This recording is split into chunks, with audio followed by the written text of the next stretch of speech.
자, 아브라함 가정 중심한 복귀 섭리 역사에 대한 말씀을 공부하겠습니다. 아브라함 가정 중심한 복귀 섭리 역사에 대한 객관적인 서론에 대한 말씀을 드리겠습니다. 함의 타락으로 말미암아 노아 가정을 중심한 복귀 섭리는 이루어지지 아니했습니다. 그러나 하나님은 그의 창조 목적을 완성하시려는 뜻을 절대적인 것으로 예정하시고 이루시는 것이기 때문에 노아가 하늘을 대하여 충성했던 그 심정의 터전 위에서 하나님은 사탄이 가장 사랑하는 우장장사의 대례 아들 아브라함을 부르시고 그 가정을 중심한 복귀 섭리를 다시 하시게 되었던 것입니다. 이게 바로 아브라함 가정 중심한 복귀 섭리가 하게 된 내용입니다. 역시 아브라함 가정에서도 메시아를 맞이하기 위한 기대를 조성해야 됩니다. 왜냐하면 타락한 인간은 창조 본연의 인간으로 복귀되어야 하는데 그러기 위해서는 메시아를 만나야 한다. 메시아를 만나려면 인간들은 메시아를 위한 기대를 세우지 않으면 안 됩니다. 그 이유는 메시아 기대가 세우지 않으면 타락한 인간은 오신 메시아를 죽일 수 있기 때문에 그렇다고 말입니다. 자, 그래서 아브라함 가정에서도 메시아를 맞이한 기대를 먼저 조성해야 된 것입니다. 이미 말씀했듯이 메시아를 맞이한 기대는 공식적으로 볼 때 믿음의 기대, 실체 기대를 세워야 됩니다. 믿음의 기대는 중심으로는 아브라함이 중심이 되고 조건물은 상징 언제로서의 3대 제물을 드리게 됩니다. 그리고 기간은 조금 전에 말씀했듯이 저 뒤쪽에 가가지고 수리적 탄감복귀 섭리 시대에 한꺼번에 하기로 하고 이 기대의 기간에 대한 말씀을 드리지 않겠습니다. 실체 기대는 중심 인물이 이삭이 됩니다. 그리고 조건은 타락성을 복귀한 탄감 조건이 되지요. 자, 그럼 이런 원칙을 놓고 볼 때 아브라함이 3대 제물을 성공하게 되면 그 실체 기대 이삭을 중심해 가지고 결국 형님의 입장에는 이스마일이 애중불통해 가지고 나아가게 되어 있습니다. 자, 그런데 아브라함의 제물 실수한 말미암아 그 믿음의 기대 세우지 아니었고 그 다음에 중심 인물인 이삭이 제물이 되기 때문에 실체 기대 중심이 될 수 없습니다. 자, 그 내용을 자세하게 설명을 좀 해보겠습니다. 자, 믿음의 기대는 중심 인물이 아브라함입니다. 아브라함을 부르실 때까지 하나님 섭리를 보게 되면 아담 가정에서는 창세기 1장 28절에 아담을 3대 축복을 주었습니다. 타락으로 아담은 3대 축복을 이루지 못했죠.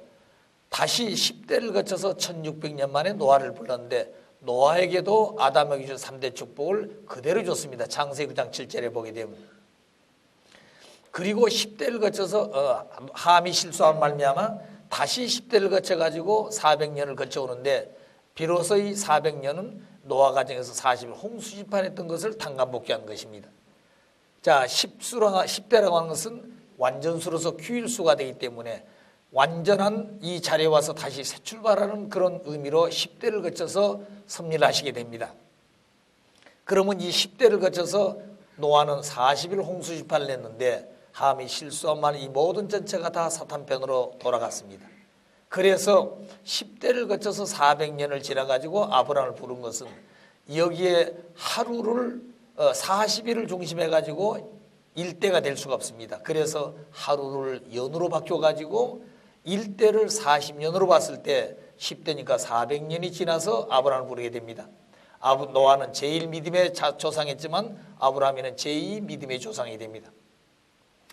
노아는 아담 가정에서의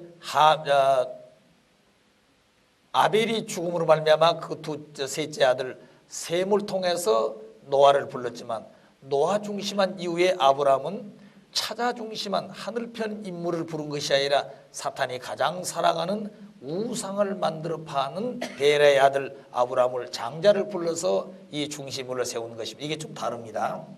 지금까지는 하늘편 중심 인물들 후손 가운데 세웠는데 아브라함 가정은 우상을 만들어 파는 가장 사탄이 섬기는 그 가장 사랑하는 장자인 아브라함을 불러서 아브라함 가정 복귀 섭리를 하게 됩니다. 아브라함 나이가 많을 때까지 자식을 갖지를 못했습니다. 그리고 언제나 조카 롯을 데리고 다니면서 자식을 갖고자 하는 것이 소원이었습니다.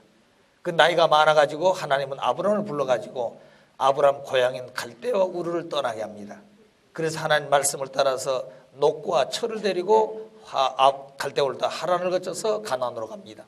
갈대아 우르는 지금 이라크란 지방이고 하란은 시리아 지방, 가나안은 이스라엘 지방이 되겠습니다.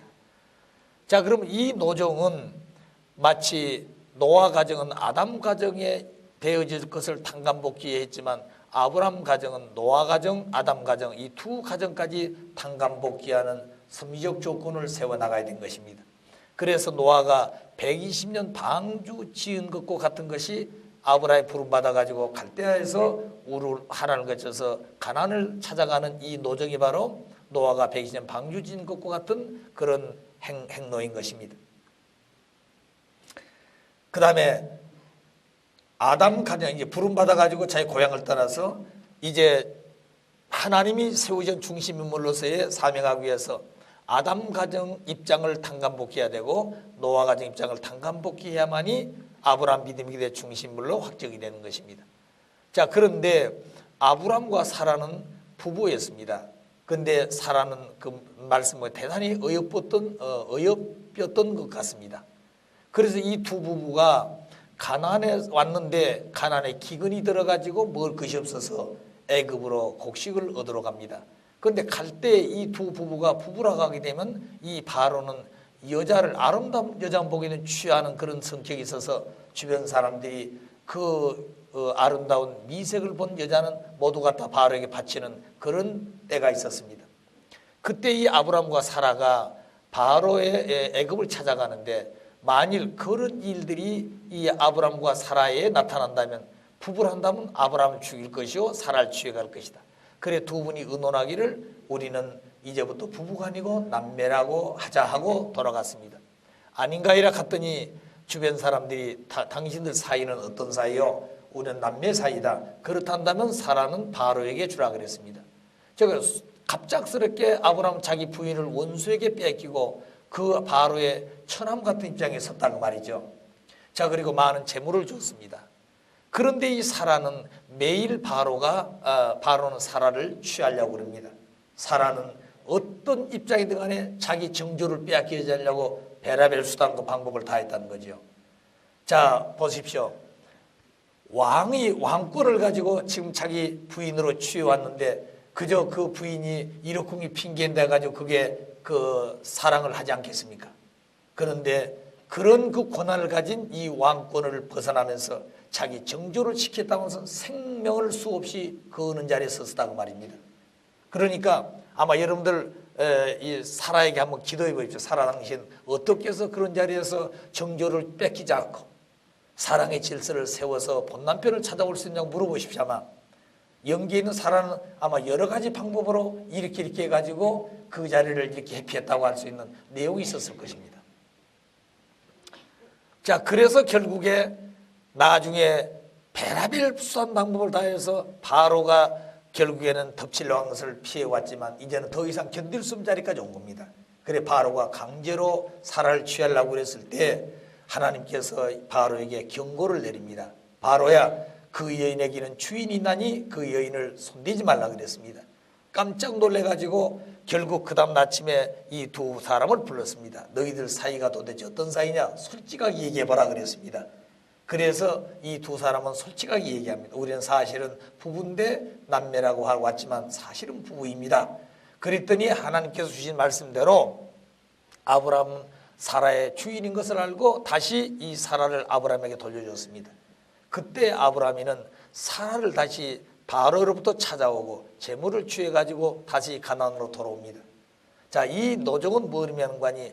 에덴 동산에서 아담과 해와는 본래 남매여 부부였습니다. 그런데 해와가 천사장과 유혹에서 천사장에 꼬임해가지고 결국 해와는 정조를 빼앗겨버렸습니다. 그리고 아담과 관계를 끊었습니다. 이 아담 가정에 되어진 적그러진 내용을 아브람과 사라는 아담 입장에서 해와 입장에서 그리고 바로는 천사장의 입장에 있었는데 이 해와는 천사장에 타락해가지고 하나님의 딸로서의 자리를 잃어버렸지만 사라는 바로에게 갔다가 몸을 빼앗기지 않고 정조를 찾아가지고 다시 아브라함의 본남편을 찾아오는 것입니다. 이것은 아담 가정에 적그리던 얘기를 탕감복귀하기 위한 노정이었습니다. 자, 그리고 노아 가정의 입장 그럼 어떻게 탕감받게 하느냐? 노아는 부인과 자녀와 동물을 방주에서 땅에서 방주로 탔습니다. 땅은 사탄 세계를 상징하고 방주는 하늘 세계를 상징했다 그랬습니다. 따라서 땅에서 방주로 갔다는 말은 사탄 세계에서 하늘 세계로 들어가는 것 같은 노정인 것입니다. 따라서 아브라함이는 애굽에서 부인과 롯과 재물을 취해 가지고 가나안으로 돌아옵니다. 애굽은 사탄편 국가고 가나안은 하늘편 국가인 것입니다. 그래서 아브라함이 처자식과 더불어 재물을 취해 가지고 애굽에 가나안으로 왔다는 말은 노아 가정에서 되어진 것을 탕감복귀하는 그런 입장이었습니다. 따라서 아브라함은 믿음의 기대 중심 인물로 확정이 되었고, 따라서 상징 헌제를 드릴 수 있게끔 되었습니다. 무슨 말인지 이해가 되십니까? 아브라함이 그냥 그저 재물 드린 게 아니다 그 말입니다. 아담 가정, 그 다음에 노아 가정까지 탕감복귀하는 조건을 세워가지고 비로소 믿음의 중심물을 넣어서 확정해가지고 상징헌제를 드리게 된 것이다. 자, 그럼 상징헌제를 드린데 상징헌제는 새 제물이었습니다. 그럼 새 제물은 3단계로 완성하는 천주를 상징하는 것이에요. 그럼 새 제물이 뭐냐? 비둘기, 양, 암소인데 이는 각각 쪼개서 드리라 그랬습니다. 하나님 앞에. 그러니까 제물을 드리는 것도 중요합니다만 말씀은 쪼개서 드리라 했기 때문에 쪼개는 것을 귀하게 여겨야 되는 거죠. 그 말씀을 소중히 받들어야 된다고 말입니다.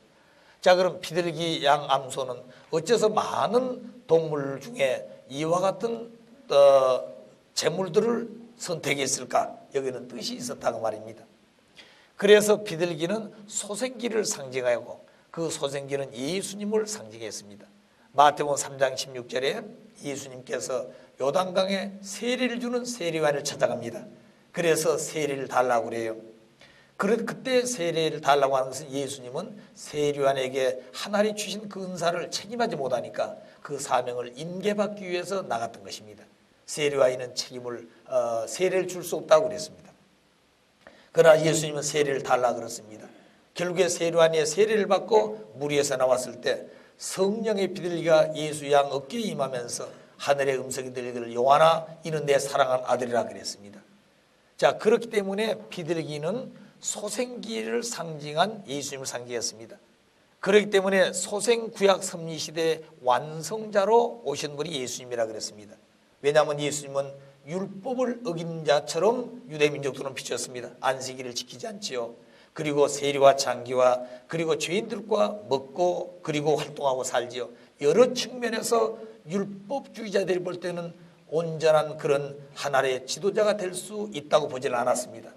자, 그래서 결국에 율법을 폐하러 온 자라고 그들은 규정했지만 예수님은 내가 율법을 폐하러 온 것이 아니라 나는 율법을 완성시키러 왔다고 마태복음 5장 17절에 기록했습니다. 따라서 예수님은 소생구약 섭리시대의 완성자로 오셨다.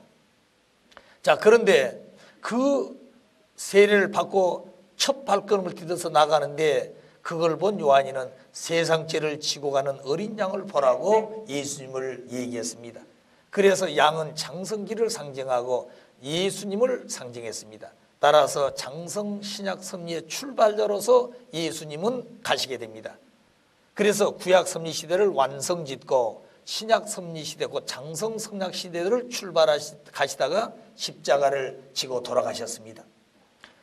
자, 그리고 나서 암소 시대가 왔는데 암소는 완성기를 상징하고 이건 재림주를 상징하는 것입니다. 그래서 재림주를 중심한 완성 성약 섭리 시대가 바로 암소 섭리 시대다. 자, 그럼 어째서 완성기를 상징하는 것이 암소가 되고 완성 성약 섭리가 바로 이 암소 시대인가 하는 것을 잠깐 이 말씀을 통해서 생각해 보겠습니다. 삼손이 사사들 가운데 가장 힘센 사람이었죠, 역사시대. 그런데 이 삼손이 장가를 갈 시기가 되었습니다.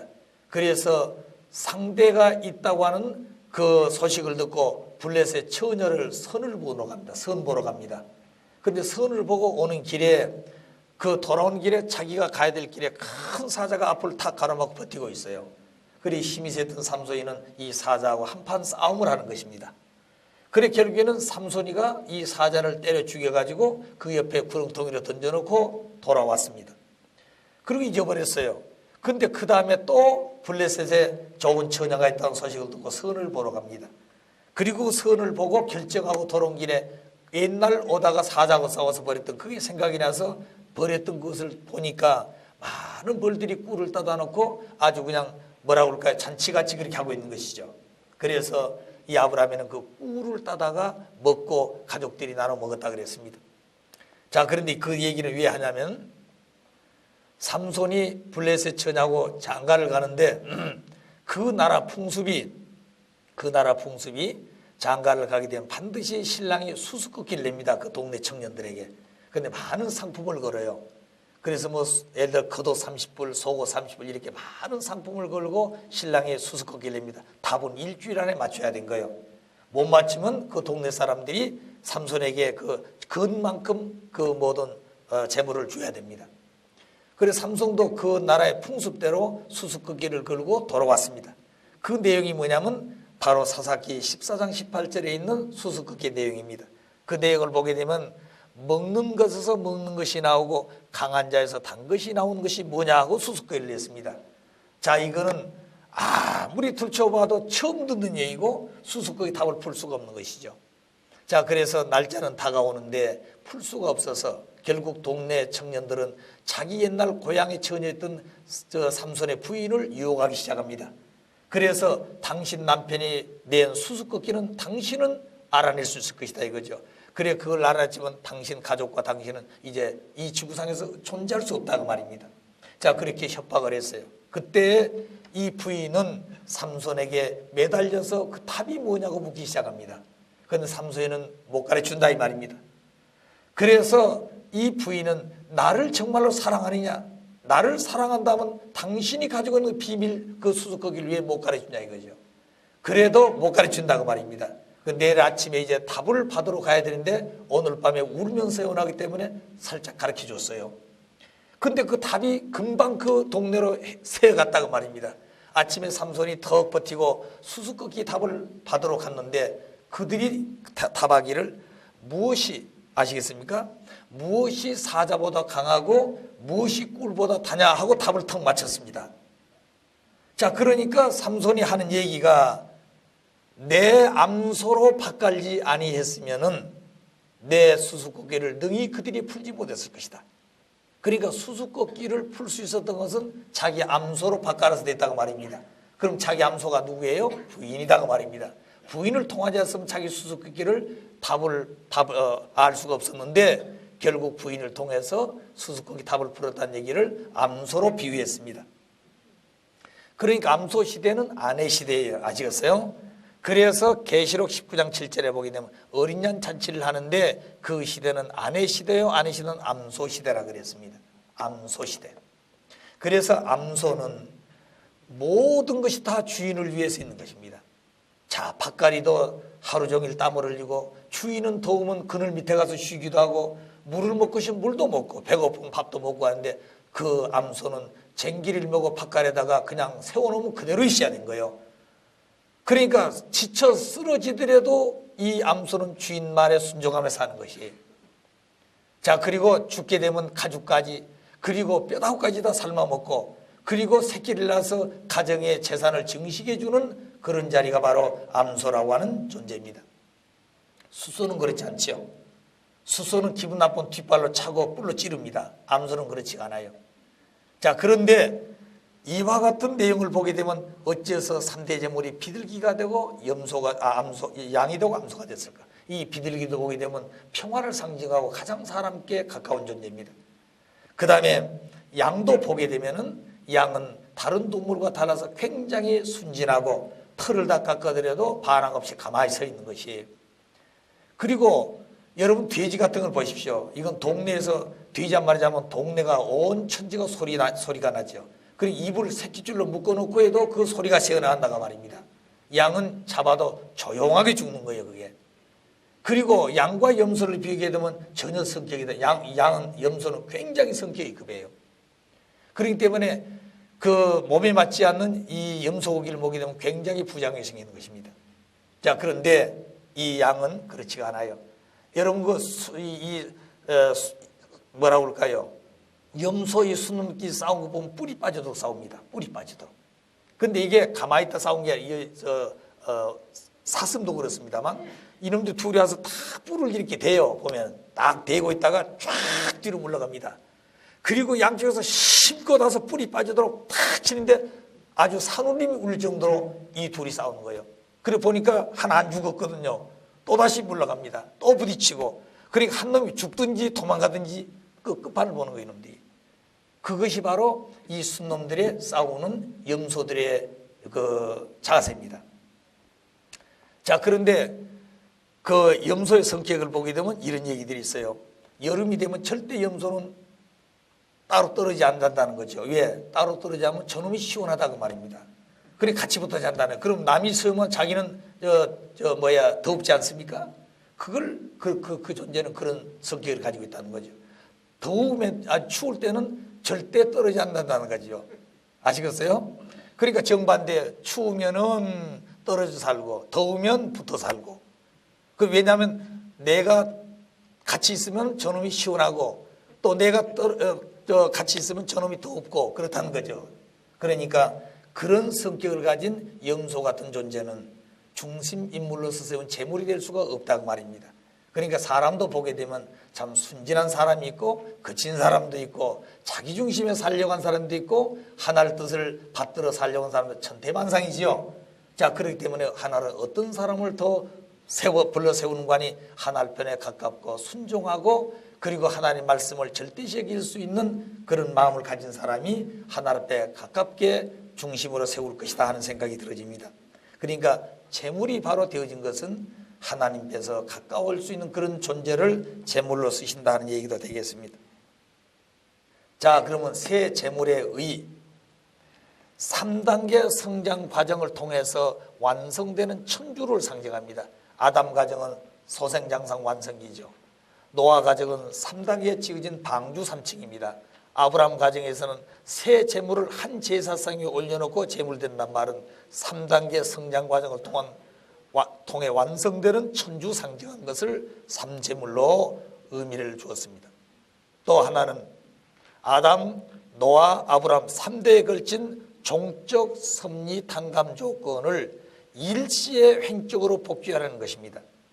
아담 가정에서도 믿음의 기대 세웠지만 실책이 돼 실패했습니다. 노아 가정에도 믿음이 돼 승리했지만 실책이 돼 실패했습니다.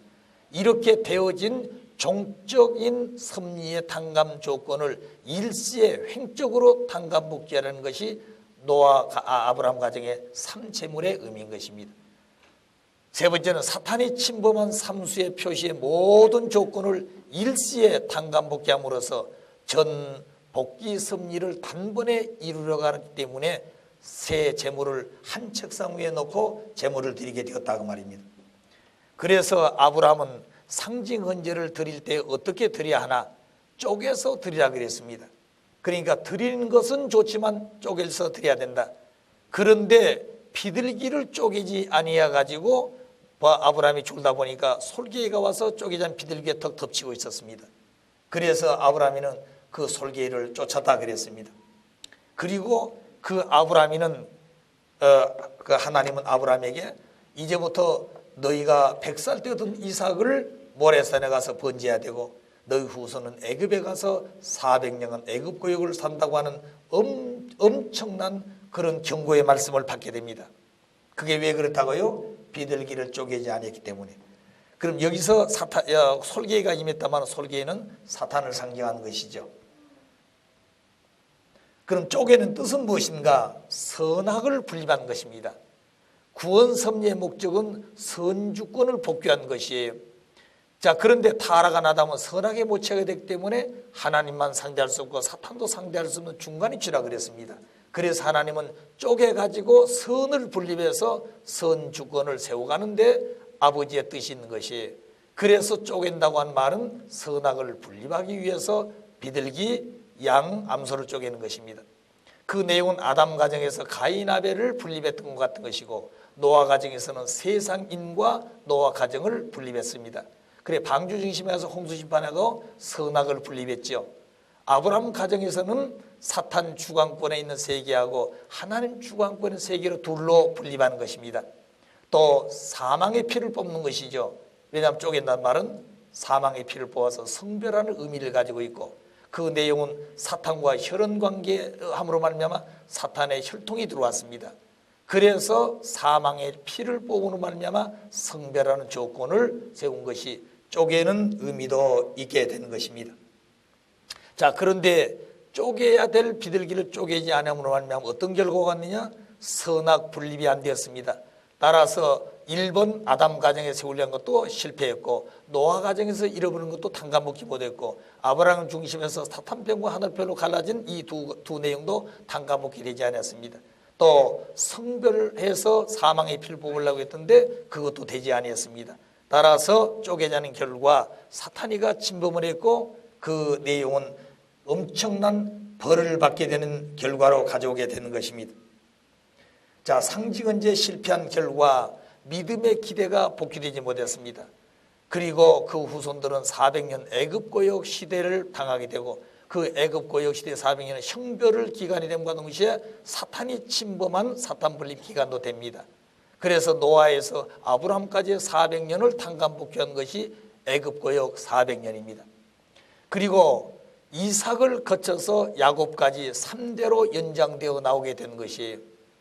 자, 그러면 상징 헌재 성공했으면, 아브라함이요, 상징 헌재 성공했으면 실체 기대를 어떻게 드렸을까? 이삭이 중심 인물이 되어가지고 실체 기대를 드린데, 그러면 장자의 입장에 있는 존재가 누굴까? 이삭은 독자인데, 자, 그런데 그 존재가 이스마엘이라고 하는 존재입니다. 자, 그럼 이스마엘은 어떤 존재인가니? 아브라함이가 자식이 없어서 언제나 자식을 갖고 싶은 욕망에 조카 롯을 데리고 다녔습니다. 그래서 사라가 아기를 낳지 못하니까 자기 몸종 하가를 자기 남편에게 줬어요. 아기 좀 제발 낳아주라고. 그래서 아기를 낳았는데 그 아기가 이스마엘입니다. 자, 그러면 아기를 낳아주도록 주었고, 또 그렇게 아기를 낳아서 사랑을 받았으면 처음부터 끝까지 그렇게 해야 되지 않겠어요? 그런데 사라가 아기를 가져서 이삭을 낳습니다. 그때 이 사라는 아브라함과 하나 되어가지고 그 이스마엘을 그 어머니와 함께 광야로 내몰았어요. 그것이 오늘 저 사막지대 아프리카의 저 조상이 되는 그런 자리가 된 것입니다. 성경에 보게 되면 그 모자가 그 창절하는 사막에 쫓겨나와가지고 하늘 앞에 애원한 기도들이 있습니다. 우리가 무슨 죄가 있어서 여기 왔냐 그 말입니다. 죄가 있단다면 그 아브라함을 사랑해가지고 자식을 낳아달라고 해서 낳아준 죄밖에 없는 것이에요. 자, 그렇게 울부짖는 그들의 그 한스러운 역사가 바로 이 아프리카에 시작되었다고 하는 사실을 잊어서는 아니 됩니다. 자, 아브라함이 이삭을 그러면 헌재하는데 어떻게 헌재하느냐? 아브라함은 실패한 장본인입니다. 타락한 아담 같은 입장이 되어버렸죠.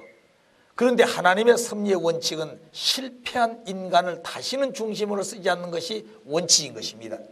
그런데 아브라함 가정에서는 아브라함이 상징 헌재 실패했는데 실패한 아브라함에게 다시 이삭 헌재를 드릴 수 있는 말씀을 주었어요. 그럼 어째서 아브라함이는 실패한 장본인인데 다시 한번 이삭을 번제할 수 있도록 하나님은 허락했을까? 자, 그 내용은 다시 아브라함이 상징해 드릴 수 있는 근거가 무엇인가? 메시아를 위한 기대의 복귀는 3차에 걸쳐서 완성을 해야 될 조건이 있습니다. 원리적 조건이. 그게 바로 뭐냐면 아담, 노아, 아브라함까지는 메시아를 위한 기대를 복귀하는 섭리는 3차에 완성해야 되기 때문에 반드시 아브라함 때와 가지고는 메시아를 위한 기대가 이루어져야 됩니다. 그런데 아브라함이 재물 실수한 말미암아 믿음의 기대가 실패했기 때문에 그 3차에 걸쳐야 될 조건만 남아진 거예요, 원리적으로. 그 다음에 두 번째, 사탄은 아담 가정에서 아담과 가인 2대에 걸쳐서 침범을 했습니다. 자, 그래서 아무런 이유 없이 사탄은 아담, 가인 2대를 취해갔기 때문에 하나님은 탕감복귀 원칙에 의해서 사탄이 가장 사랑하는 아브라함과 그 아들 이삭 2대를 걸쳐서 탕감복귀해 올 수가 있었습니다. 또 아벨, 노아의 상징 헌재에 성공한 심정적 기대를 조건으로 남아있기 때문에 결국 아브라함은 재물 실수했지만 이런 조건 때문에 다시 한번 이삭을 번제할 수 있었다 그 말입니다. 자, 그러면 이삭 번제하기 위해서 아브라함은 또 어떤 행로를 걸어야 되느냐? 처음과 똑같은 그런 행로를 걷습니다. 아담 가정 입장, 노아 가정 입장을 탕감복해야 돼요. 그럼 아브라함이 이삭 번제를 위한 조건이 뭐냐? 아담 가정 입장은 가나안에서 다시 그랄라로 갑니다. 첫 번째는 애굽으로 갔다고 그랬죠. 이번은 그랄라로 갑니다. 그때 이 아브라함과 사라는 부부지만 남매라고 하고 갔어요. 그랄라의 왕 아비멜렉은 역시 사라를 자기 부인으로 취해가지고 결국 사랑을 하면서 겁탈하려고 그럽니다. 그랬을 때 이 사라는 처음과 같이 절대적으로 자기 정조를 지키면서 아비멜렉으로부터 복귀해 다시 말하면 본연의 자리를 찾아 나오는 것이에요. 그래서 자기 부인을 주었다가 그 부인이 책임함으로 말미암아 다시 자기 부인으로 돌아온 이 사라는 아브라함과 다시 하나 되어가지고 재물을 취해가지고 가나안으로 돌아옵니다. 그 노정은 아담 가정에서 해와가 아담하고 하나 되어야 될 건데 아담을 불신하고 천사장과 하나 되어가지고 타락을 했습니다. 그 내용을 사라는 탕감복귀 왔다고 말이죠. 위대한 분입니다, 사라가. 자, 그 다음에 노아 가정 입장은 뭐냐면 노아가 처자식과 동물을 거느리고 사탄 세계를 상징한 땅에서 하늘 세계 방주로 들어갔듯이 아브라함은 부인과 롯과 재물을 취해가지고 그랄 나라에서 가나안으로 다시 돌아옵니다. 그래 그랄 나라 사탄 세계를 상징한다면 가나안은 하늘 세계를 상징하는 입장이기 때문에 노아 가정의 입장을 탕감복귀하는 자리에 쓴 것입니다. 자, 그럼 그런 터전 위에서 이삭 헌제를 합니다. 자, 이삭을 헌제를 하는데 아브라함이는 재물을 실수한 이후에 하나님께서 모레아산에가 번제하라고 하는 그 말씀을 듣고 그때부터 마음은 대단히 아팠을 것입니다. 왜 그 재물이 다른 어떤 재물이 아니라 100살 때 낳아서 정말로 귀하게 기른 그 이삭을 칼로 쳐서 번제를 드리라고 하는 그 얘기는 자기가 몇 번 죽는 것보다도 어려운 것이에요. 자, 그런데 하나님의 말씀을 안 지킬 수도 없는 것이죠. 그래서 아브라함이는 그날이 오기 가까울 때마다 대단히 고민했을 것입니다. 잠자는 것도 먹는 것도 다 포기할 정도로 고민했을 것이에요. 그러면 효자 입장에 있던 이삭은 자기 아버지의 고민하고 걱정하는 것을 보면서 뭔가 깨달은 적이 있었을 겁니다. 왜냐하면 과거에 아버지가 제물을 드리러 간다 할 때는 기쁜 마음으로 정성을 다해서 애물을 준비하기에 바빴고 이삭을 돕도록 참 같이 협력을 했는데 이번에 제물은 무엇인지 모르지만 고민하고 준비하는 걸 못 봤다고 말입니다. 그런데 그날이 가까이 왔어요. 하나님은 아브라함을 훈련시켜서 정말로 이번 기간 동안에 너의 아들을 제물로 번제할 수 있겠느냐 아마 몇 번이고 다짐시켰을 것입니다. 만일 아브라함이 이 이삭 번제를 실패하게 되면 하나님의 섭리는 헤쳐갈 길이 없어 다시는 이제 없다고 말입니다. 그렇기 때문에 아브라함도 심각했고 하나님도 심각했고 사탄이는 그 길을 막으려고 별의별 일을 다해 저질렀을 것입니다. 자, 그런 입장에서 아브라함이는 하나님 말씀을 따라서 몇 번이고 다짐했을 것이 정말 내 아들을 데리고 가서 밧줄로 묶어서 장작 위에 세워놓고 칼로 쳐서 겨루고 제물로 데려가 번제를 드릴 수 있겠냐고 말입니다. 그런데 그때마다 아브라함이는 결심하는 것입니다. 할 수 있습니다. 또 그 다음날 또 그 다음날 이렇게 해가지고 제물 드리는 날이 가까웠을 때까지 결심을 수없이 했을 것입니다. 그런데 그 마음속에는 고민이 많고 수심이 가득했겠죠. 자, 그런데 효자 입장에 있는 이삭은 자기 아버지 집의 그 용화를 보고 우리 아버지가 제물을 드리러 간다고 그랬는데 왜 저렇게 고민하실까? 제물은 준비하는 걸 보시니 도대체 그 제물이 무엇일까? 하고 이삭은 많이 고민했을 것입니다. 그러다 결국에 이삭은 그 제물이 보통 이런 제물이 아니고 정말로 아버지가 저렇게 고민한 걸 보니 그 제물이 도대체 뭘까 하는 것을 생각하면서 자기 자신이 제물이라는 것을 이삭은 깨닫게 된다는 거죠. 자, 그래서 결국에는 이삭도 정말로 아버지가 자기를 산에 올라가서 밧줄로 묶어놓고 칼로 치고 불을 태워서 번제를 드리는 것을 정말로 제물로서 사명을 다했겠느냐. 제물은 제단에 올려졌을 때 말이 없고 반항이 없는 것입니다.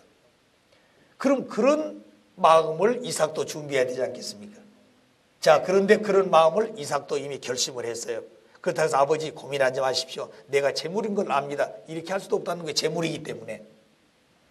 자, 그래서 결국에는 하나님께서는 아브라함에게 이제 제사를 드릴 날이 가까웠으니 출발하라 그랬습니다. 그리고 3일노정을 가는 것이에요. 이미 말씀드렸듯이 섭리에 재출발할 때는 반드시 사탄 분립 노정인 3일 기간을 거쳐가지고 가는 것이에요. 역시 아브라함도 이삭을 데리고 3일 노정을 걷습니다. 그때 두 번째 되는 날 이삭이 앞에 장작과 칼을 짊어지고 가다가 뒤를 돌아보는 거예요. 아버지, 칼과 장작은 있는데 재물이 어디 있습니까? 하고 이삭이 돌아서 아버지에게 묻습니다. 그때 아버지가 인간적인 생각이 있다면 기가 막히게 통보했을 거예요. 그리고 이제 재물은 그렇게 자식을 낳고 싶어서 100살까지 기다렸던 바로 너희가 재물이라고 얘기한다면 이건 결국 다 깨지게 되는 거죠. 그 말을 참고 하나님께서 가면 다 준비해놨을지 가자고 권고하던 그 아브라함의 마음. 자, 그래가지고 이제 갔습니다. 그러니까 이틀째 되는 날은 사탄이가 침범했던 것이 소생 장성기였기 때문에 언제나 두 번째 되는 날은 사탄이 마지막 붙들고 끝까지 놓아주지 않으려고 그런 것이. 그래서 우리가 수련받는 것 두 번째가 제일 힘든 것입니다. 그러나 그 고비를 넘었으면 그 다음부터는 하늘편 입장에서 마음이 가까워지는 거죠.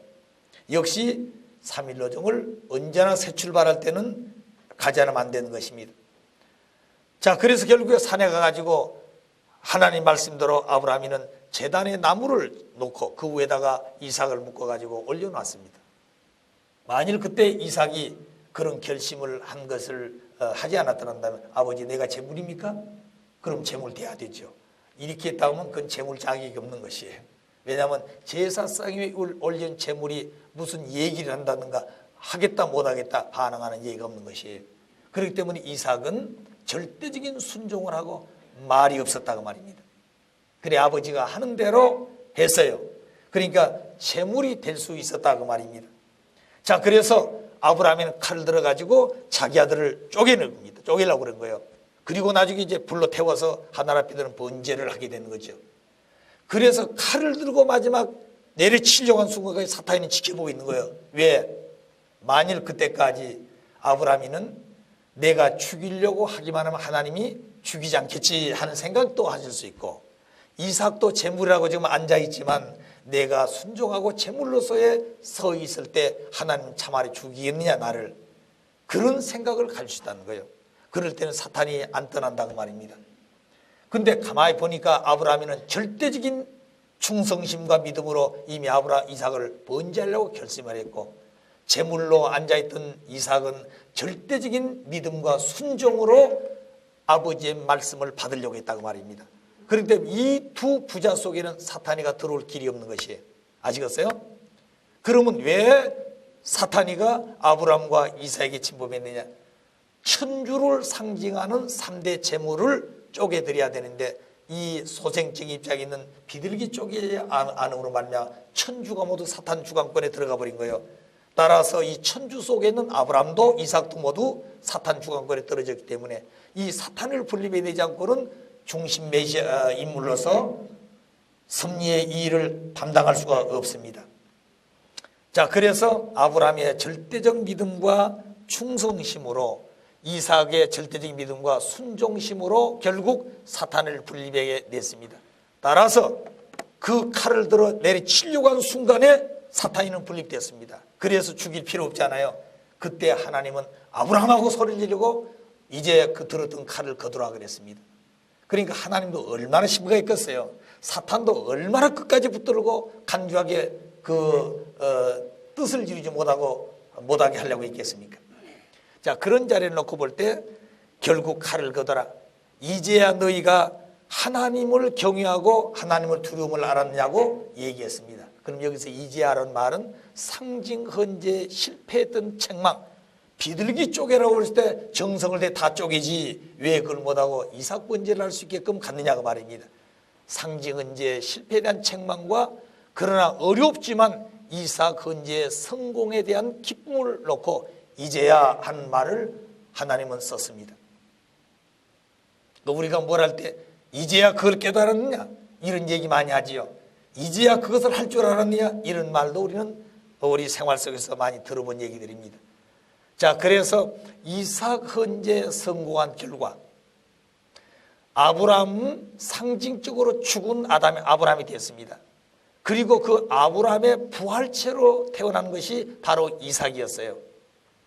그래서 아브라함은 이삭과 한 몸이고 이삭은 믿음의 기대 중심 인물로서 상징 헌재를 드리게 되는 자리였습니다.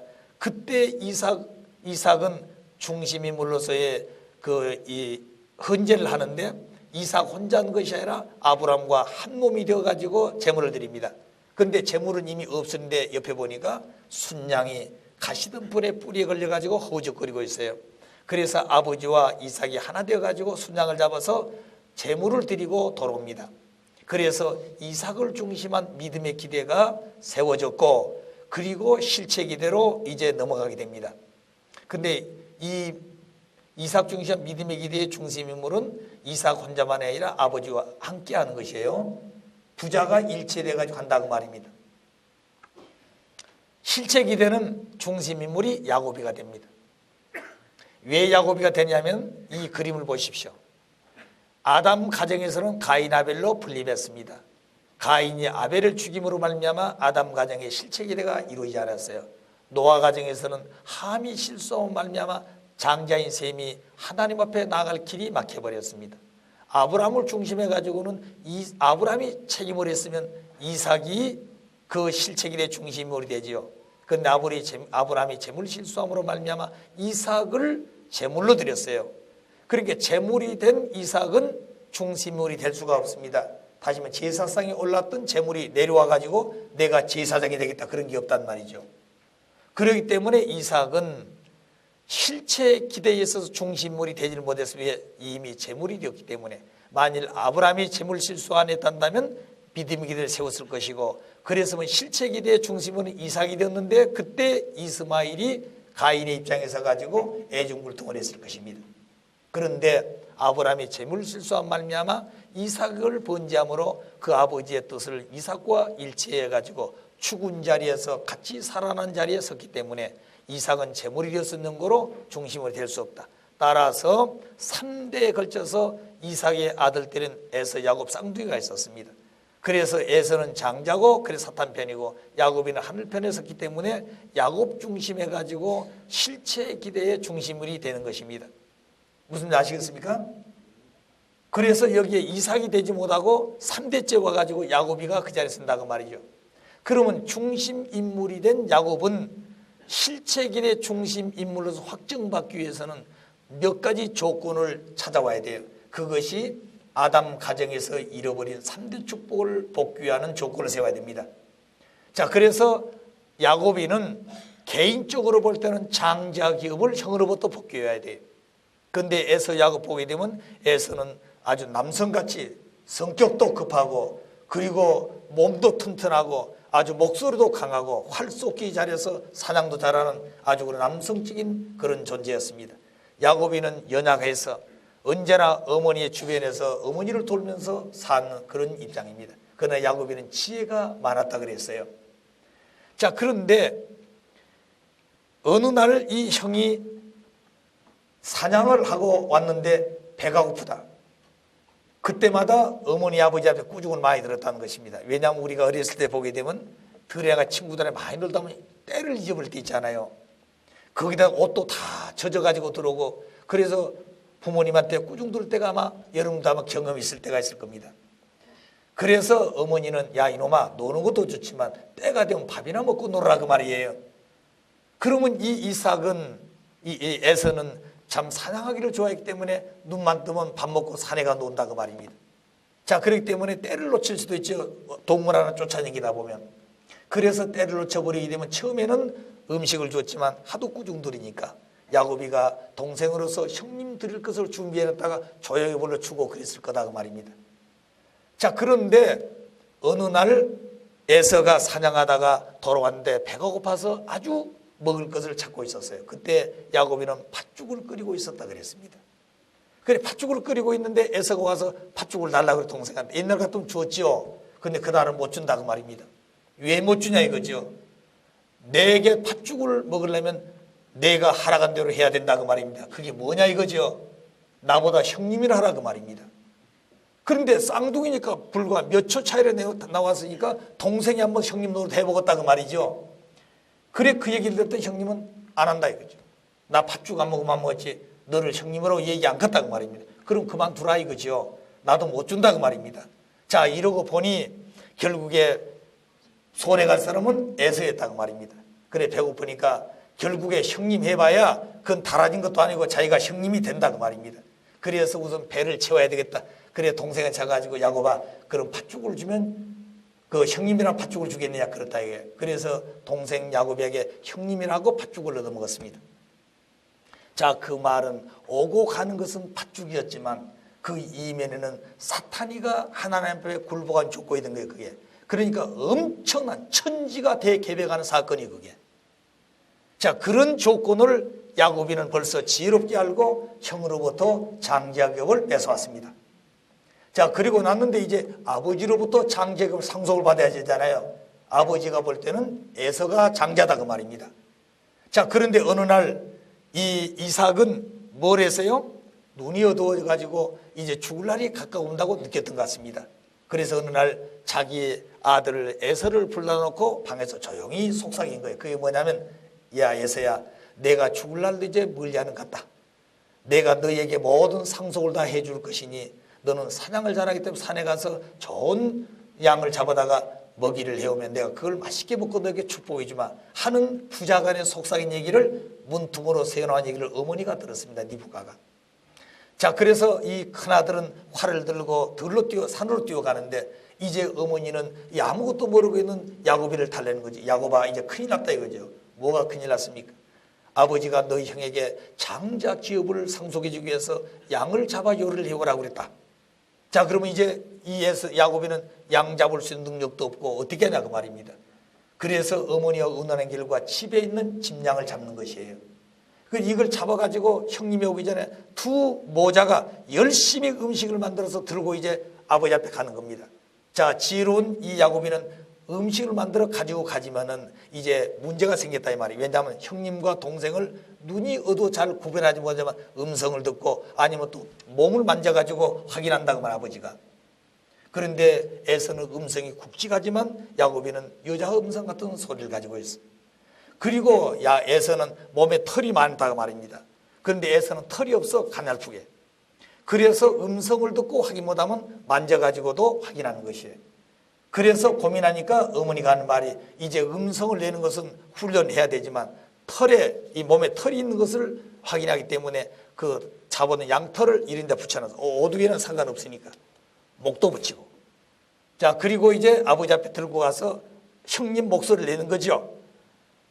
눈이 어두워서 볼 수는 없지만 목소리 왜 모르겠습니까?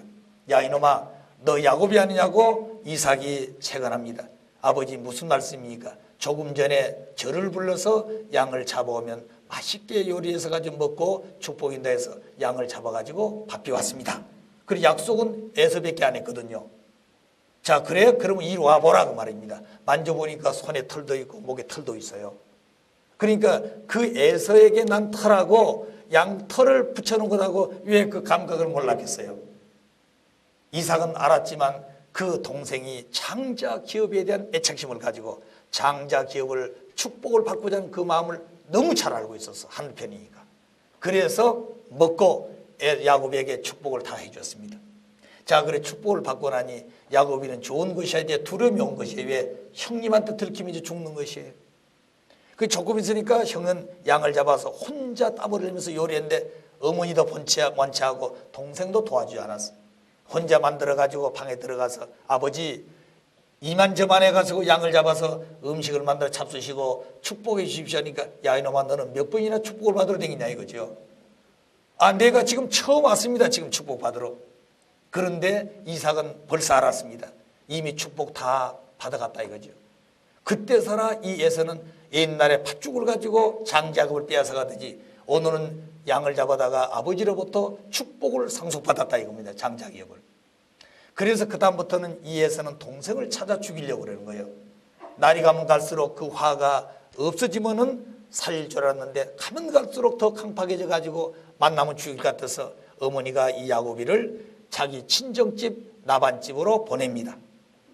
그래서 그때 가면서 이 야곱이 불렀던 노래가 돌베개 베고잠 하는 그런 노래도 있어요. 자, 그럼 그때 야곱이가 화란 땅에 갔는데 그 화란은 사탄 세계를 상징하고 그 사탄 세계의 중심 인물인 라반이라고 한 삼촌은 사탄의 실체 인물로서 나타나게 됩니다. 그래서 이 사탄의 소굴 속에 사탄의 실체의 가정이 들어가가지고 이 야곱이는 뭘 해야 되느냐? 두 번째 가정을 찾고 재물을 찾아와야 된 거예요. 그런데 이 야곱이 삼촌집에 가가지고 아무런 말도 안 하고 무엇 때문에 왔는지 그리고 언제 간다는 소리도 없이 이른 새벽부터 밤도록까지 열심히 목장에 가서 일하는 것입니다. 그래서 보니 주인 된 자기보다 더 열심히 하니까 삼촌이 그 야곱을 불러가지고 물었어요. 야곱아, 무엇 때문에 왔느냐? 자, 나는 어머니가 잠시 갔다 오라 해서 왔습니다. 언제까지 있을래? 그건 잘 모릅니다 이거예요. 그러면 무조건 일만 할 것이 아니라 너 나에게 뭘 원한 것이 없느냐? 한 가지 있다 이거죠. 그게 뭐냐? 얘기하면 들어주겠습니까? 들어준다 이거죠. 그게 당신 두 딸이 있어서 레와 라헬이 그래 두 번째 딸을 내 부인으로 주십시오 하고 조건을 걸었습니다. 그때 삼촌은 그렇게 하자 약속을 했어요. 그 대신 삼촌이 조건을 걸기를 7년 동안 종살이 해라고 말입니다. 그러니까 야곱이 조건 거니까 삼촌도 조건을 걸었어요. 그래서 야곱이 7년 동안 종살이 하면서 그 조건을 다 세웁니다. 그 기간 동안에 약혼했던 입장인데도 그 야곱이는 자기 처가 될 나엘을 손 한번 잡아보지 않고 7년을 지낸 거예요. 이거 대단히 위대한 것입니다. 자, 그래가지고 결국에 7년이 되어서 이제 결혼식을 합니다. 한국 풍습은 면사포를 쓰고 결혼해가지고 그 나라의 풍습은 그 다음날 아침에 신랑이 가서 면사포를 걷고 신부를 확인하는 그런 때가 있었어요. 그런 의식이 있습니다. 그래 결혼식을 하고 그 다음 아침에 가서 신부를 확인하기 위해서 면사포 걷어보니까 밤사이에 색시가 바뀌어졌어. 그러니까 언니가 시집을 왔다고 말입니다. 그래서 삼촌한테 가서 항의하는 거죠. 삼촌, 나하고 약속에 틀렸다 이겁니다. 나는 두 번째 나엘을 원했는데 어째서 언니가 시집을 먼저 왔냐 이겁니다. 그러니까 삼촌이 사정을 합니다. 야곱아, 우리 고을의 풍습은 언니를 두고 동생이 시집을 먼저 가는 법이 없어서 언니를 먼저 너에게 주었으니 정 동생이 필요하면 다시 7년 보숨살하고 내가 주마 그랬어요. 자, 그러니까 그때 야곱이는 또 조건 걸기는 이제는 내가 7년 종살이 하고 나서 둘째 딸을 데려온 것이 아니라 먼저 결혼식하고 7년 살겠습니다 그랬어. 그러니까 삼촌이 볼 때 지난 7년은 참 그렇게 충성스럽게 하는 걸 보니 약속을 지킬 것 같거든요. 그래서 먼저 결혼식을 하고 7년 종살이 합니다. 그런데 14년 동안에 부인이 둘만에 넷이 생겼어요. 왜냐하면 이 자매인데 야곱이 첫째 부인 집에 자주 가기다가 이제 둘째 부인이 생기고 나니까 둘째 부인에게 마음을 뒀어요. 왜냐하면 그 둘째 부인 미모가 좋아서 그런 것이 아니라 한알편 입장의 자녀였기 때문에 그랬던 것이에요. 자, 그런데 이 야곱이는 점점점 둘째 딸 그 부인 앞에 자주 가니까 첫째 딸 언니가 시기가 난 겁니다. 그래서 자기 방으로 가까이 오게 하기 위해서 자기 몸종에 있던 실바를 줬어요. 몸종으로. 그러니까 이제 갑작스럽게 세 부인이 생겼습니다. 그래서 야곱이는 그쪽에 자주 가니까 또 이쪽에 있는 그 나엘은 자기 몸종 비라를 또 줬어요. 그러니까 두 몸종의 여인하고 두 딸들을 네 부인을 야곱이는 대하게 됩니다. 인간적으로 생각하면 이건 아주 상놈 같은 짓이죠. 그것도 삼촌 딸들인데. 자, 그런데 왜 이 야곱 중심해 가지고 섭리가 하나님의 섭리의 중심 사상이 되고 그 민족을 통해서 선민이 되어지고 거기서 메시아가 오게 되느냐 그 말입니다. 이것은 인간들이 생각하는 그런 길이 아니고 역사에 적그러진 내용을 탕감복귀하는 내용이 그 아브라함 가정 속에 들어있기 때문에 그런 것입니다. 자, 그래서 야곱이는 결국에 네 부인을 통해서 11자식을 거기서 얻습니다. 11자식을. 이제 나와가지고 나중에 베냐민을 낳아서 12자식이 됩니다만 그래서 11자식을 얻었는데 그 다음부터는 이제 먹을 것이 없잖아요. 그래 삼촌에게 약속합니다. 예, 묻습니다. 삼촌, 이제 이만큼 우리 가정이 있으니 이제까지는 종살이해서 자기 재산이 하나도 없어. 그래서 이제 앞으로 7년 동안에 이 가족을 먹여 살 수 있도록 좀 재산을 주십시오 하고 얘기했습니다. 근데 삼촌은 그냥 준다고 하지 않아요. 이제부터 7년 동안에 너희가 종살이를 하되 그 목장에서 되어진 모든 동물들이 새끼를 낳아서 얼룩 떼빼기가 나오면 전부 네가 갖고 얼룩배에 난 것은 삼촌 것이다 하고 삼촌이 조건했습니다. 그런데 이 야곱이 14년은 사는 동안에 보니까 1년에 얼룩소 한 마리, 얼룩약 한 마리 그렇게 나오기가 쉽지 않아요. 그럼 7년 살아봐야 뭐 몇 마리 되겠습니까? 이것을 본 야곱이는 얼마든지 불평할 수 있죠. 그런데 삼촌 하자간 대로 따랐습니다. 그리고 그날 밤에 잠을 자는데 그 몽시에 뭘 보여준가니 앞으로 동물들이 새끼를 가지고 교미만 하게 되면 그 앞에 냇가에 가서 버들잎하고 몇 가지 그런 이파랑이를 가르쳐 줍니다. 이 새 이파랑이를 띄워놓고 물을 강제로 미기라 그랬습니다. 그래서 그 몽시에 가르친 대로 야곱이는 행했습니다. 그러니까 교미만 하면 끌고 가서 물을 먹이는 거예요. 그러고 나니까 새끼를 낳으면 100% 얼룩배기들이 나왔습니다. 그래 7년 동안 알아보니까 삼촌 재산이 거의 야곱 것이 됐어요.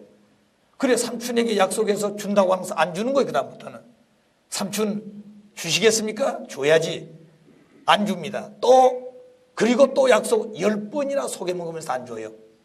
그때 이 부인들이 데모합니다. 그게 바로 뭐냐면 우리 아버지 나쁘다 이거죠. 그래서 우리 재산 가지고 도망가자고 하는 계획을 세웁니다. 누가 그랬다고요? 딸들이.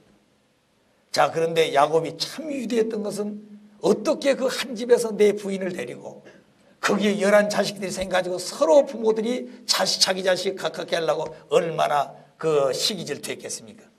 그런 자리에서 싸움 한번 하지 하고 잘 참고 나왔다는 것이 참 야곱이 위대한 사람이에요. 아시겠어요? 그럼 왜 그랬을까? 왜 그랬을까? 야곱이는 말이 없었다고 말입니다. 거기서 입을 벌리면 싸움판이 벌어진 거예요. 그러지 않겠어요? 그러니까 내 색시를 데리고 이 여자 말 듣다가 보면 저기서 문제가 될 것이고 저 얘기 듣고 와서 얘기하면 이건 싸움판이 되는 거예요. 그러니까 자식들이 와서 얘기해도 듣고 그냥 그대로, 이 부인이 와서 얘기해도 듣고 그대로. 그러니까 거기 있는 동안은 야곱이는 입을 열어서 자기 마음대로 얘기를 못했어. 자, 그렇기 때문에 부인들이 볼 때는 답답하게 됐겠죠.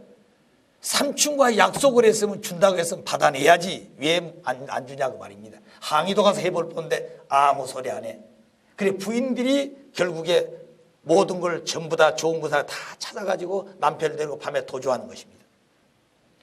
그래서 좋은 노비 그리고 살찐 말들을 그리고 집에 있는 좋은 그런 물건들을 이 딸들은 다 알기 때문에 전부 밤에 싣고 밤에 탈출합니다.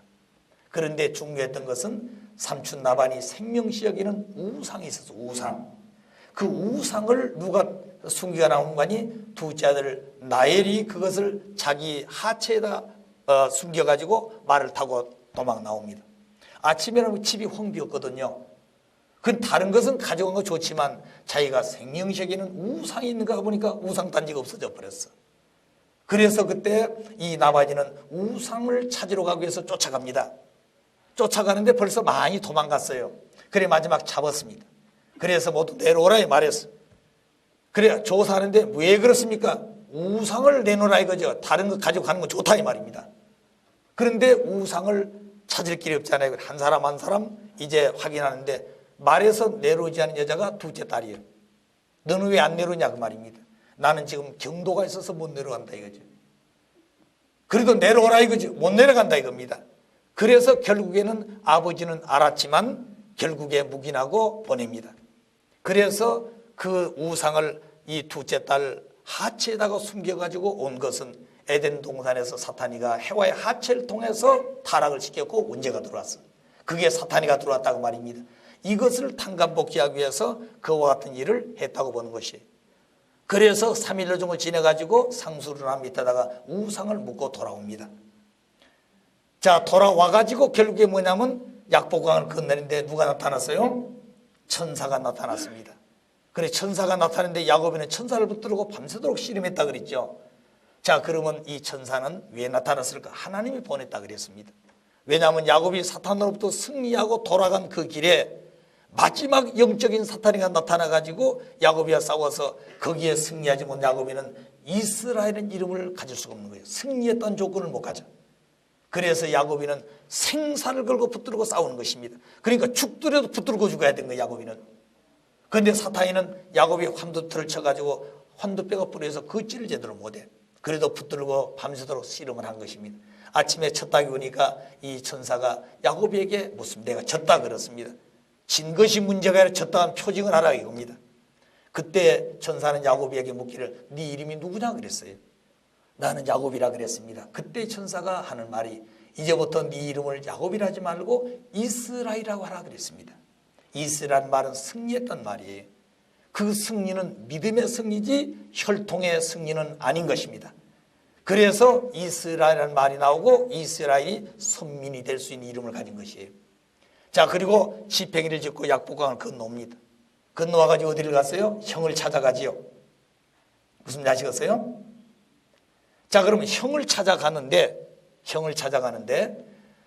자기 종들을 전부 다 노빌의 모든 재물을 싣고 앞장 세우고, 그리고 누구를 세웠습니까?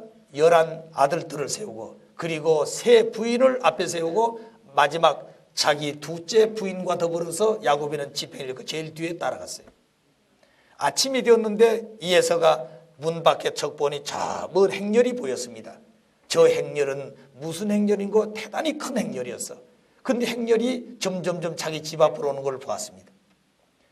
자, 그런데 그 모든 노비들이 재물을 싣고 와서 이 에서의 집 앞에 턱 늘어놓고 이것은 우리 주인이 당신께 갖다 주라고 해서 가져왔습니다 그랬습니다.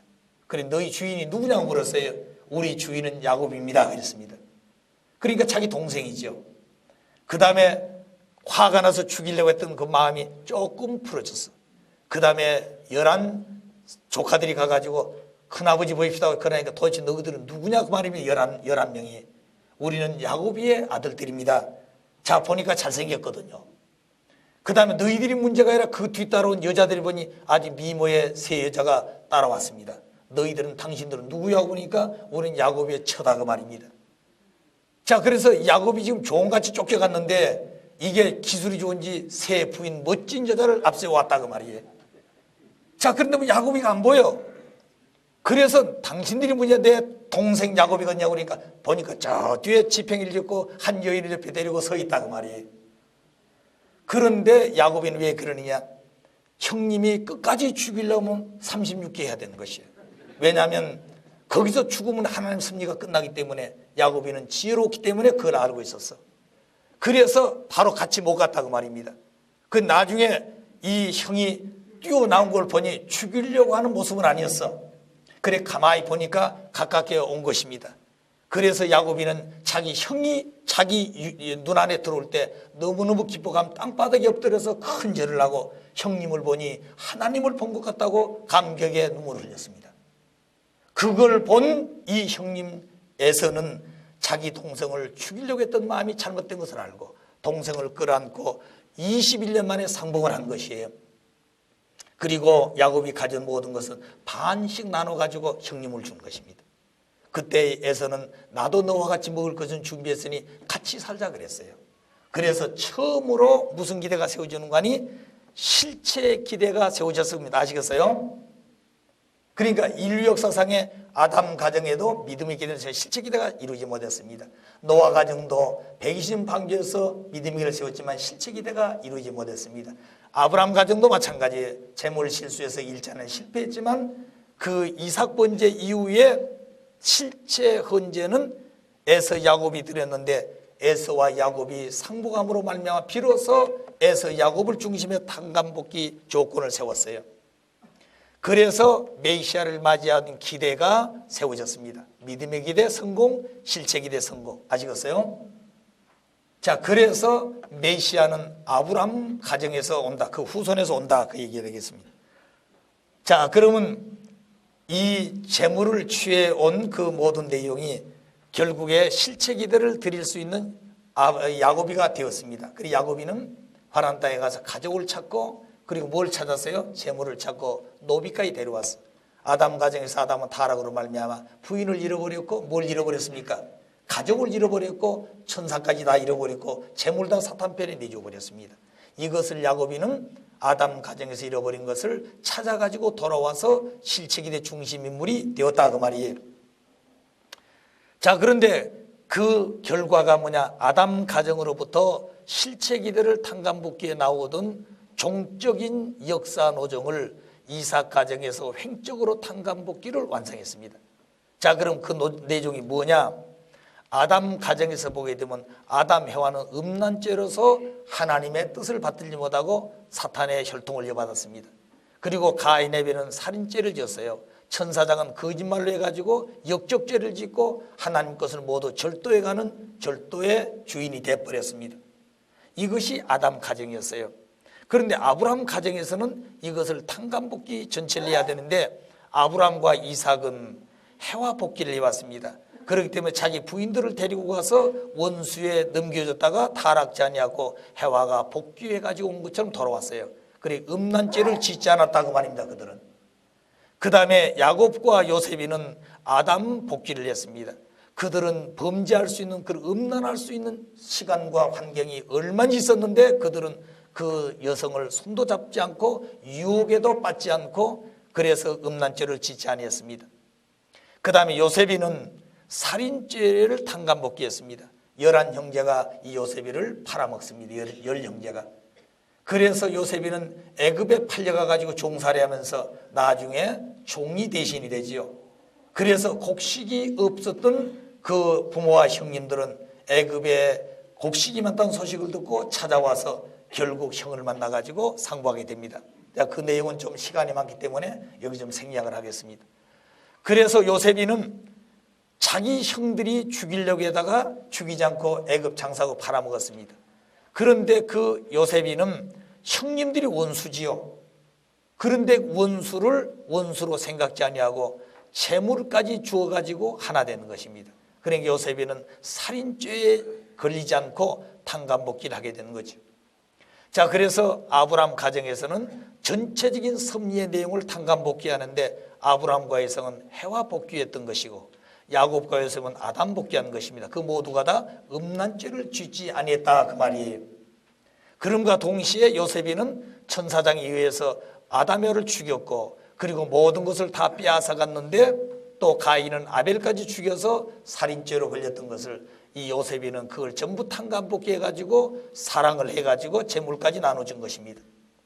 자, 그러므로 말미암아 야곱의 승리로 선민의 기원이 생겼고 그 혈통에서 메시아가 올 수 있었던 것은 바로 아브라함 가정에서 이런 역사적인 아담 가정이 잘못된 것을 탕감복귀 승리했기 때문에 메시아는 야곱이 승리한 선민의 기반 위에서 아브라함 후손에서 메시아가 오게 된다 그 말입니다. 자, 그러면 야곱이 승리함으로 어떤 결과를 가져왔느냐? 선민의 기원이 생겼다. 따라서 아브라함의 후손이 선민이 되었다고 말입니다. 그리고 하늘편이 사탄편을 굴복시킨 것이다. 다시 말하면 야곱이 팥죽을 가지고 형을 굴복시켰다는 말은 사탄이가 하늘 앞에 굴복하는 천주의 대개벽이 이르려는 조건이 되어졌다고 말입니다. 야곱 노정은 사탄편을 굴복시키는 전형론 노정이 되었고 이스라엘 민족사가 복귀 섭리 역사의 중심 역사가 되었습니다. 3대 하나님이라는 말이 있습니다. 그래서 섭리적으로 보아 3대가 일대와 같은 섭리를 해오신 것이 아브라함이 재물을 실수해서 이삭 번제를 하게 되고 이삭은 재물이 되었기 때문에 중심이 될 수 없어서 그 아들들에서 야곱 중심한 섭리에서 야곱이가 승리를 했습니다. 비로소 아브라함을 중심해서 3대 때 인류한 뜻이 재물 실수함으로 연장된 것을 이삭이 재물이었기 때문에 중심을 못해서 그 아들인 야곱이가 비로 3대째 와가지고 그 뜻을 성취하고 완성했습니다. 그래서 1대, 2대, 3대가 하나 되어가지고 결국 1대가 한 것처럼 하나님 뜻을 이어온 것이에요. 그래서 성경에 보게 되면 아브라함의 하나님, 이삭의 하나님, 야곱의 하나님 이렇게 기록된 말도 있습니다. 제가 어느 교회에 갔더니 장로님이 교회 대표 기도하는데 아브라함의 하나님, 그 다음에 야곱의 하나님, 이삭의 하나님, 야곱의 하나님하고 시작하더라고요. 자, 그래서 하나님이 몇 분이냐 그 말입니다. 그런 의미가 아니라 이런 섭리적인 배경에 있어서 3대 하나님이라 했던 것이지 새 하나님이라는 존재가 아닙니다. 그래서 모든 탕감 노정을 중심적으로 걸어와야 될 인물들은 실체 헌재 중심인 아벨령의 인물이 되었습니다. 그게 아담 가정에서는 아벨이고 노아 가정에서는 함이고 아브라함 가정에서 이삭, 야곱, 요셉까지 걸어온 것이에요.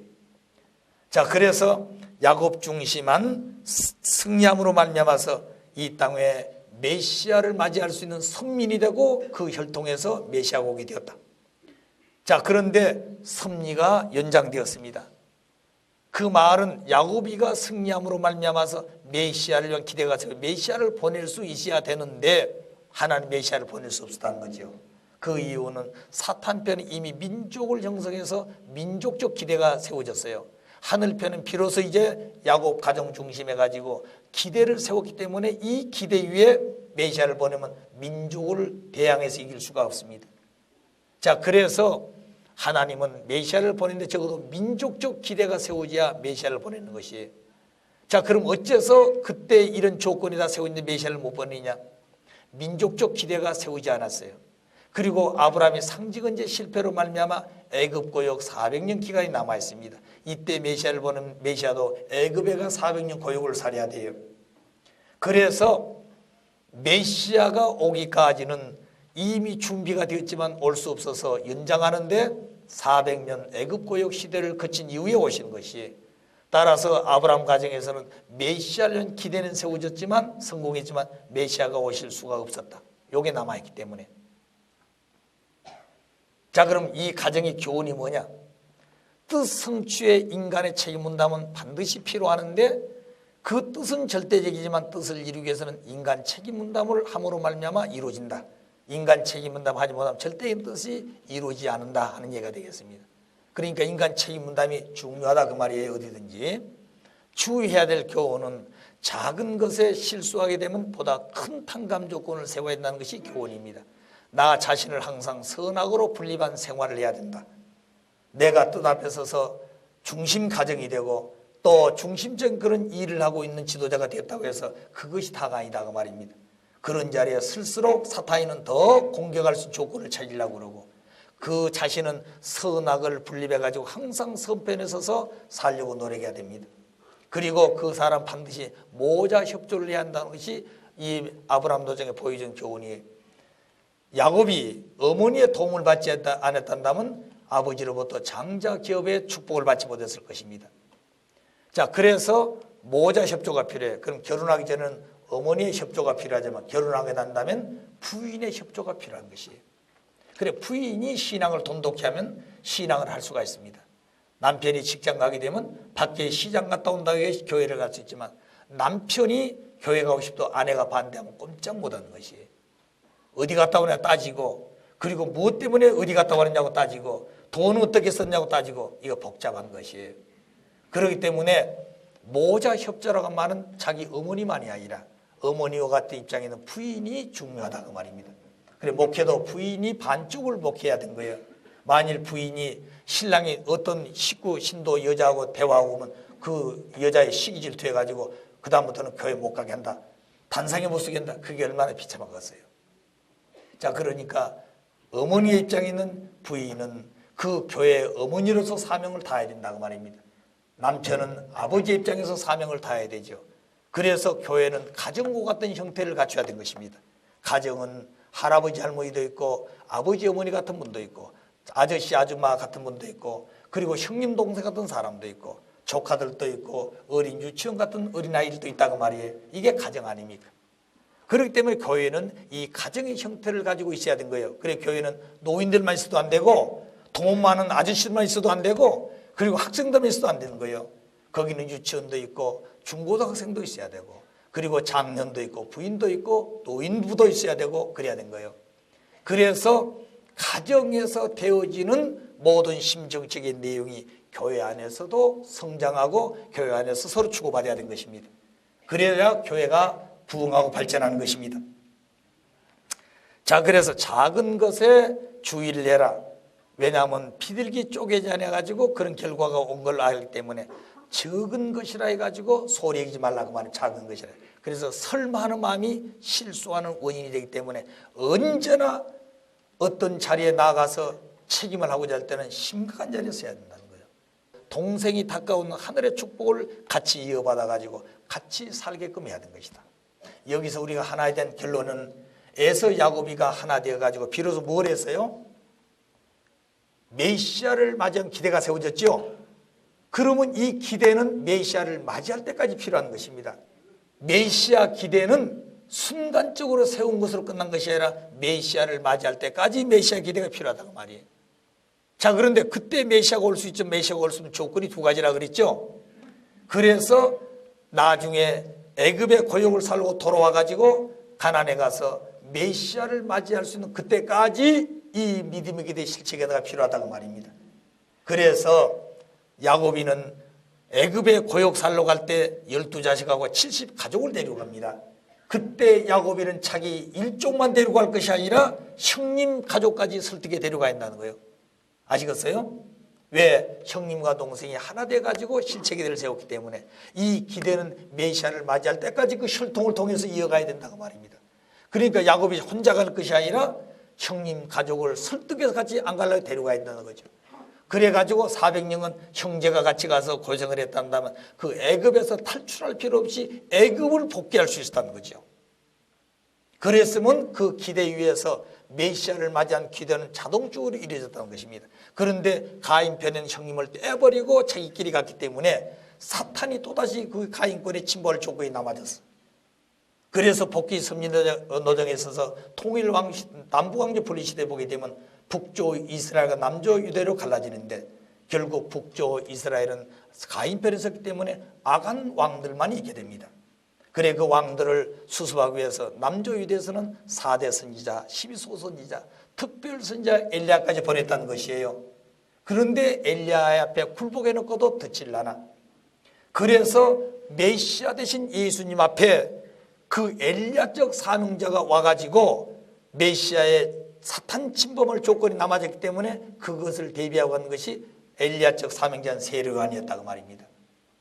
자, 그렇기 때문에 에서 야곱이 하나 되어가지고 메시아 기대가 세워졌는데 그 노정은 그것으로 끝난 것이 아니라 예수님을 메시아로 맞이할 때까지 필요했다는 것입니다. 그걸 못하니까 사탄이는 끈질기게 왔다고 말이에요. 그런데 결국에 예수님이 십자가에 돌아간 거 사탄 때문에 돌아갔습니다.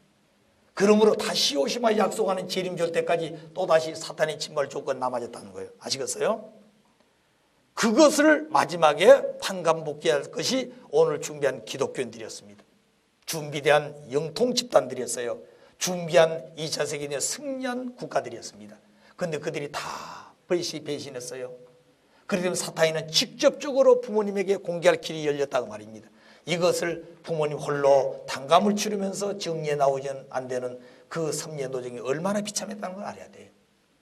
자, 그런 터전에서 우리는 오늘 이 자리에 서 있는 것입니다. 우리가 그런 터전에서 축복을 받았다고 말이에요. 그런 귀한 마음을 오늘 이 아브라함 노정에서 배우면서 우리가 신앙을 통해서 믿음의 기대, 실체 기대를 세웠다 한다면 그것은 그 순간만이 아니라 영원히 그 기대가 남아져 가지고 하늘을 모실 수 있는 우리 가정이 되고 내가 돼야 되겠다 하는 그런 마음을 가져주시기를 바라면서 오늘 아브라함 중심한 복귀 섭리 노정을 마치겠습니다. 자, 수고했습니다.